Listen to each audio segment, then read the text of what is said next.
कक्षा 9वीं की student finally आपका विषय गणित का त्रैमासिक परीक्षा 7/2/25-26 का पेपर लेके आ चुके हैं।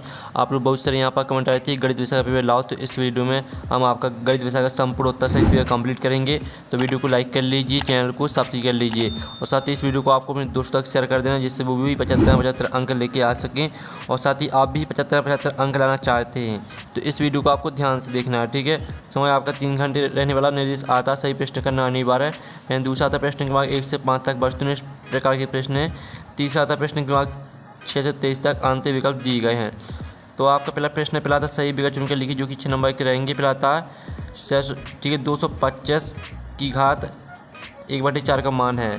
तो आपका यह था 4, बी था 5 और सी आपका 6 दिया गया और डी आपका 7 दिया गया है। तो इसका आंसर आपका 4 हो जाएगा, ठीक है।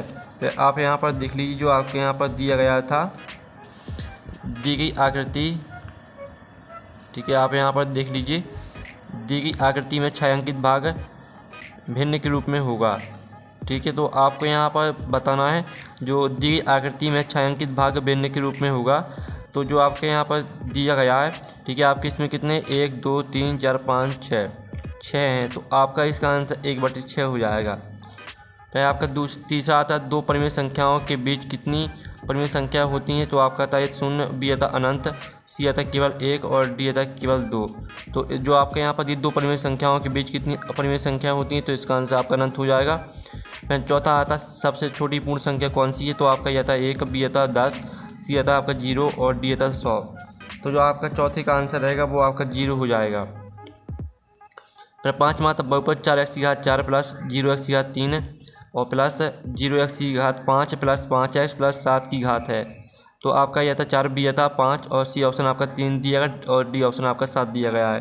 तो इसका आंसर आपका हो जाएगा, ठीक है, इसका आंसर आपका 4 हो जाएगा। फिर आपका यहाँ पर 6वां आता है यदि a प्लस बी प्लस सी बराबर 0 है तो a की घात 3 प्लस b की घात 3 प्लस ठीक है c की घात 3 बराबर है। तो आपका 6वें का आंसर हो जाएगा 0, ठीक है। इस तरह से जो आपके सही विकल्प कंप्लीट हो जाते हैं। अब चलिए आपका यहाँ पर देख लेते प्रश्न द्वारा रिक्त स्थान पूर्ति कीजिए, जो कि 6 नंबर के रहने वाले हैं। तो पहला था एक घन में डॉट सीरीज से होते हैं। तो एक घन में होते हैं आपके कितने 8 सीरीज। तो इसका आंसर आपका 8 हो जाएगा। मैं आपका दूसरा था 3/5 और 2/5 जोड़ने पर, ठीक है, 1 प्राप्त होगा। मैं आपका आता पाई एक डॉट संख्या का उदाहरण है। तो पाई 1, ठीक है, जो आपके यहाँ पर दिया गया है, जो इसका आंसर पाई एक डॉट संख्या का उदाहरण है। तो इसका आंसर है अपरिमेय हो जाएगा।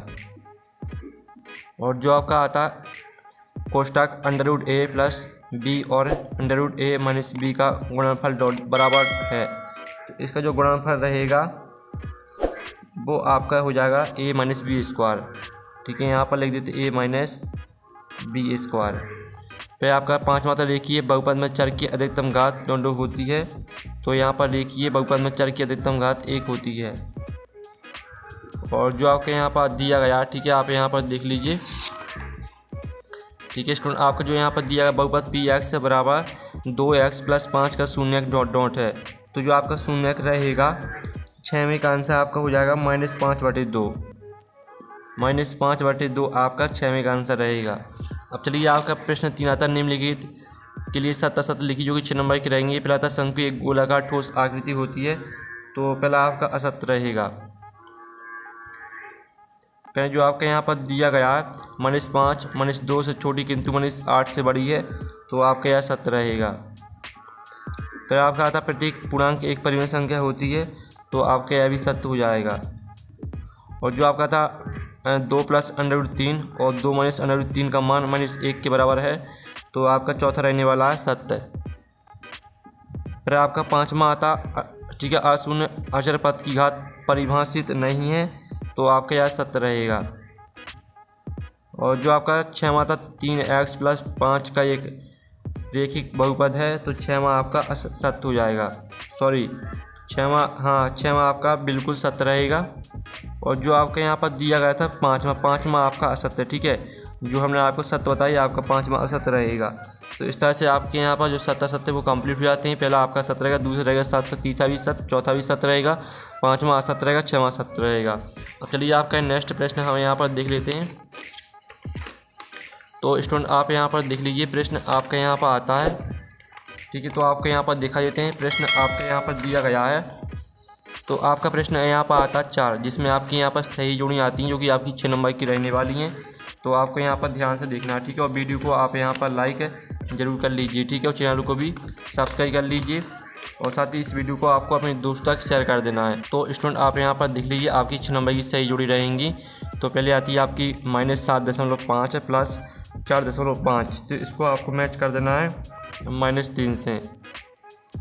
और जो आपकी यहाँ पर दी गई है 123/100, तो इसको आपको 1.23 से मैच कर देना है, आपकी दूसरी हो जाएगी। और तीसरी आती है 125 की घात 1/3, ठीक है। इसको आपको मैच कर देना किससे, 1.23 से। सॉरी, जो तीसरी है, तीसरी आपको मैच कर देनी है 1/5 से। और जो आपकी चौथी आती है √12/3, तो √12/3 को आपको किससे मैच कर देना है, इसको आपको 2 से मैच कर देना है। पाँचवीं आती है बहुपद x + 1 का शून्य अंक, तो इसको मैच कर देना -1 से। और जो 6वीं आती है 3 - 2x और 3 + 2x, तो इसको आपको मैच कर देना है किससे, तो स्टूडेंट आपको इसको मैच कर देना 9 - 4x² से। ये आपकी 6वीं हो जाएगी। इस तरह से आपकी सही जोड़ी है जो 6 नंबर की वो कंप्लीट हो जाती हैं। आप यहाँ पर देख लीजिए, हमने आपकी 6 नंबर की सही जोड़ी करा दी है। आप प्रश्न आता है 5, एक बार शब्द में उत्तर लिखिए जो कि आपके 6 नंबर के रहने वाले हैं, ठीक है। आप यहाँ पर देख लीजिए, पहला आता है 150 मीटर कपड़े के थाने में से 123 मीटर कपड़ा काट लिया जाए, बताएं शेष कितना मीटर कपड़ा बचा। तो इसका जो आंसर रहेगा वो आपका हो जाएगा 27 मीटर। पहले का आंसर आपका 27 मीटर हो जाएगा, ठीक है। और जो आपके यहाँ पर आता है लड्डू का आकार किस प्रकार की ठोस आकृति के समान होता है, तो इसका आंसर है गोला।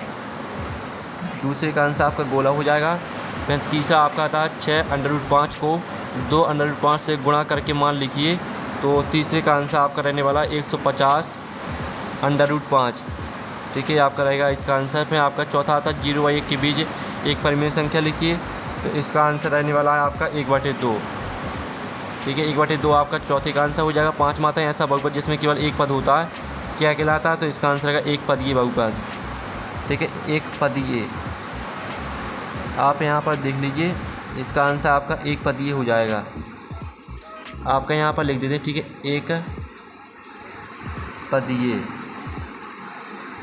और जो आपका आता है यदि Px = x या 2 - 5x + 6 हो तो P2 का मान क्या है, तो P2 का मान आपका 0 रहेगा, ठीक है। P2 बराबर आपका हो जाएगा 0। तो इस तरह से जो है आपके, ठीक है, एक बार शब्द में होता है वो कंप्लीट हो जाती हैं। अब चलिए आपके प्रश्न 6 आता है, दिए गए प्रश्नों को हल करके बॉक्स में उत्तर लिखें। तो आपको यहाँ पर 64 का भाग 664 में देना है, तो आपको भाग पर लिखना कितना आएगा, तो भाग पर जो आपका आएगा वो 10 रहेगा और शेष पर आपका कितना आएगा 24, ठीक है। इस तरह से आपका इसका आंसर हो जाएगा। अथवा में आपका दी आकृति के छायांकित भाग को भिन्न के रूप में आपको लिखना है। तो आप यहाँ पर देख लीजिए, आपके 1 2 3 4 5 6 दूनी 12 बॉक्स हैं और 4 आपकी छायांकित है, 4/12 आपका इसका आंसर हो जाएगा। फिर आपका आता है 7वां, 3 दर्जन कॉपियों का मूल्य 1440 रुपये है, तो एक कॉपी का मूल्य क्या होगा, ठीक है। अथवा आता दी आकृति में 3/4 को छायांकित कीजिए, तो 3/4 को आपको छायांकित करना है, तो 3 इनको आपको छायांकित कर देना है, ठीक है। 3 बॉक्स को आपको यहाँ पर 3 को आपको छायांकित कर देना है। आपको पेपर में छायांकित नहीं करना है, आपको जो कॉपी मिलेगी उसमें पहले तो आपको इस चित्र को बनाना है, फिर आपको 3 बॉक्स को इस तरह से छायांकित कर देना है, ठीक है। तो इस तरह से आपको छायांकित करना है, ठीक है। अब चलिए आपका 7वें क्वेश्चन का आंसर देख लेते हैं। तो जो आपका 7वें क्वेश्चन का आंसर रहेगा वो आपको हम दिखा देते हैं, ठीक है। तो जो आपका 7वें क्वेश्चन का आंसर रहेगा वो आप यहाँ पर देख लीजिए। इधर आपका 7वें क्वेश्चन का आंसर, जिसमें आप यहाँ पर देख लीजिए, 1 दर्जन में 12 कॉपियाँ होती हैं, 3 दर्जन में 3 × 12 36 कॉपियाँ होंगी। एक कॉपी का मूल्य बराबर कुल मूल्य बटे कॉपियों की संख्या। तो 1440 में 36 का भाग आपको 1440 में देना, तो 40 रुपये आपका आंसर आ जाएगा। और साथ ही आप यहाँ पर देख लीजिए 8 मात्रा संख्या 532 में क्या घटाएं कि 452 प्राप्त हो। तो इसका आंसर देख लीजिए, ये आपका यहाँ पर 8वें क्वेश्चन का आंसर रहने वाला है। तो इसका आंसर आपका 80 आ जाएगा। साथ ही इसका जो अथवा वाला है तो अथवा वाले का आंसर भी देख लीजिए, ठीक है। और स्क्रीनशॉट आपको लेते चल रहा है। फिर आपका यहाँ पर आता संख्या 1 2 3 4 को प्रेसाइज रूप में लिखिए। अथवा आता संख्या 3/5 और 5/6 का गुणनफल ज्ञात कीजिए। तो आप यहाँ पर देख लीजिए, आपका 9वें क्वेश्चन का आंसर रहेगा, ठीक है। ये आपका प्रसारित रूप आ जाएगा। साथ ही इसका अथवा का आंसर देख लीजिए, ठीक है। ये आपका 9वें क्वेश्चन का आंसर है, 9वें का अथवा का आंसर। अथवा वाले का आंसर 1/2 आपका आ जाएगा। फिर आपका यहाँ पर आता 1/4 को प्रतिशत में बदलिए। और साथ ही इसका आपका अथवा आता है, तो अथवा भी हम यहाँ पर देख लेते हैं, ठीक है। तो आप यहाँ पर देख लीजिए, जो आपका अथवा दिया गया है 40% को भिन्न के रूप में आपको लिखना है, ठीक है। तो चलिए आपका 10वें क्वेश्चन का आंसर देख लेते हैं। ये आपका 10वें क्वेश्चन का आंसर दिया गया 25% आपका आंसर आ जाएगा 10वीं का। और अथवा वाले का आंसर आपका 2/5 आ जाएगा, ठीक है। इस तरह से आपको सॉल्व करना है, आप यहाँ पर देख लीजिए। और फिर आपके यहाँ पर आता है 12वां प्रश्न, ठीक है। 12वां प्रश्न आपका आता है सर्वसमीका का उपयोग करके निम्नलिखित गुणनफल ज्ञात करना है आपको। इनकी गुणनफल ज्ञात करना है। अथवा आता है सीधी गुणा किए बिना गुणनफल ज्ञात कीजिए 55 × 105। तो चलिए दोनों के आंसर देख लेते हैं। आपका 11वें प्रश्न का आंसर रहने वाला है, सॉरी जो आपके यहाँ पर 12वां प्रश्न दिया गया, ठीक है। 11वें प्रश्न का उत्तर हमने आपको नहीं बताया है।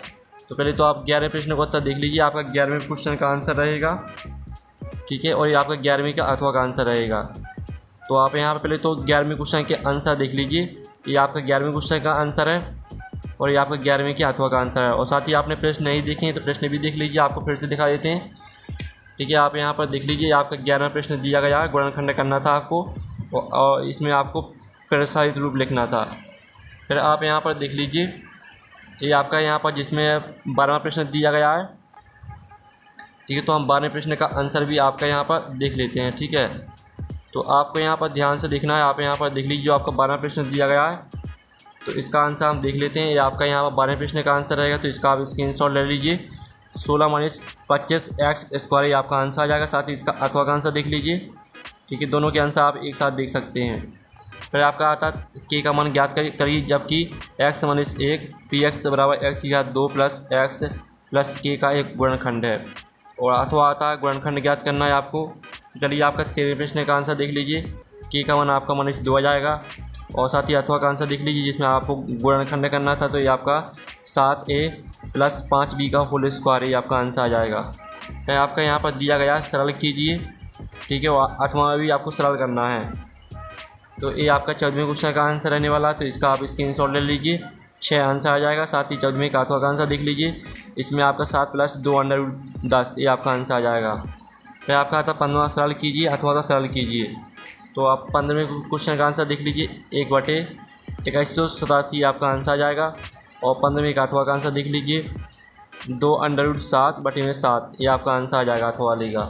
फिर आपका 16वां आता है सरल कीजिए, इसको आपको सरल करना है। अथवा आता है 1/3 के हर का परिमाणीकरण कीजिए। तो ये आपका 16वें क्वेश्चन का आंसर रहेगा। तो इसका पहले तो आप स्क्रीनशॉट ले लीजिए, ठीक है। और ये आपका 16वें के अथवा का आंसर रहेगा। जो 16वें का अथवा है तो उसका आंसर नहीं दिया गया है, ठीक है। तो 16वें का अथवा का आंसर खुद कर लीजिएगा। 17वां आता 1 और 2 के बीच 2 परिमेय संख्या ज्ञात कीजिए। अथवा आता परिमेय संख्या 5/7 और 9/11 के बीच 2 अलग अलग परिमेय संख्या ज्ञात कीजिए। तो ये आपका 17वें क्वेश्चन का आंसर रहेगा। 1 और 2 के बीच आपकी 2 परिमेय संख्या है, 3/2 और 5/4 ये आपका आंसर आ जाएगा। अथवा का आंसर देख लीजिए, आपका अथवा का आंसर रहने वाला है। फिर आपका आता है संख्या 450 को 4:5 के अनुपात में बांटिए। अथवा आता संख्या 1 7 2 5 8 में 2 5 और 7 का स्थानीय मान लिखिए। तो ये आपका 18वें क्वेश्चन का आंसर रहने वाला है। इसका स्क्रीनशॉट ले लीजिए। और साथ ही 18वें के अथवा का आंसर देख लीजिए, ठीक है। 2 का स्थानीय मान आपका 2 5 8 में 2 दहाई के स्थान पर है, इसलिए इसका स्थानीय मान आपका 20 रहेगा। और 5 का स्थानीय मान 500, 7 का स्थानीय मान आपका 7000 और 2 का स्थानीय मान आपका रहने वाला, ठीक है। आप यहाँ पर देख लीजिए, इस तरह से आपके आंसर रहेंगे।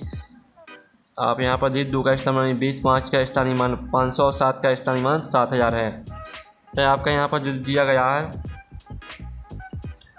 ठीक है, 1/√7 + 1/√6 का हर का परिमाणीकरण कीजिए। अथवा आता तो अथवा देखिए P/Q के रूप में आपको व्यक्त करना है। तो ये आपका 19वें क्वेश्चन का आंसर रहने वाला है। तो ये रहा आपका 19वें क्वेश्चन का आंसर और ये आपका 19वें के अथवा वाले का आंसर। ठीक है, तो स्क्रीनशॉट आप लेते चलिए और इनको आपको सॉल्व करके रफ में सीखना है। फिर आपका 20वां आता है उपयुक्त सर्व समीकरण का उपयोग करके इसका आपको प्रेशर कीजिए और अथवा दिए सत्यापित कीजिए। तो ये आपका 20वें क्वेश्चन का आंसर रहेगा। तो इसका आप पूरा स्क्रीनशॉट ले लीजिए 20वें क्वेश्चन का, ठीक है। और ये आपका 20वें के अथवा का आंसर रहेगा जिसमें आपको सत्यापित करना था, तो इसका स्क्रीनशॉट भी ले लीजिए। फिर आपका 21वां आता है एक आयत की लंबाई और चौड़ाई क्रमशः 32 सेंटीमीटर 18 सेंटीमीटर, इसका परिमाप ज्ञात कीजिए। अथवा आता है एक किसान ने एक आयताकार खेत के चारों ओर 960 मीटर तार की बाड़ लगाई। यदि खेत की लंबाई 80 मीटर हो तो खेत की चौड़ाई ज्ञात कीजिए। तो आपका 21वें क्वेश्चन का आंसर देख लेते हैं। आपके 21वें क्वेश्चन का आंसर 100 सेंटीमीटर रहेगा। और साथ ही 21वें के अथवा का आंसर देख लीजिए, इसमें आपको खेत की चौड़ाई आपकी 400 मीटर रहेगी। फिर आप यहाँ पर देख लीजिए 22वां प्रश्न आता है, तो आप यहाँ पर देख लीजिए और 22वें का अथवा वाला प्रश्न भी देख लीजिए। चलिए इनकी हम डायरेक्ट आपको आंसर दिखा देते हैं। तो ये आपका 22वें क्वेश्चन का आंसर रहेगा और ये आपका 22वें के अथवा वाले का आंसर रहेगा। ठीक है, तो स्क्रीनशॉट ले लीजिए। फिर आपका देख लेते हैं 23वां प्रश्न। तो स्टूडेंट आपका यहाँ पर 23वां प्रश्न दिया गया, वास्तव में घनों का परिगणन किए बिना इतने का मान ज्ञात कीजिए। अथवा आता घनाभ जिसका आयतन नीचे दिया गया है, विमाओं के लिए संभव व्यंजक क्या है। ठीक है, तो चलिए आपके यहाँ पर देख लेते हैं 23वें क्वेश्चन का आंसर। तो ये रहा आपका 23वें क्वेश्चन का आंसर, इसका स्क्रीनशॉट ले लीजिए। साथ ही आपका 23वें के अथवा का आंसर है। तो इस तरह से जो आपका पेपर पूरा कंप्लीट हो जाता है। वीडियो को आपने लाइक जरूर कर लीजिए क्योंकि हम बड़ी मदद से आपके लिए पेपर लाते हैं। चैनल को भी सब्सक्राइब कर लीजिए। तो हम नेक्स्ट वीडियो में मिलते हैं। Thanks for watching.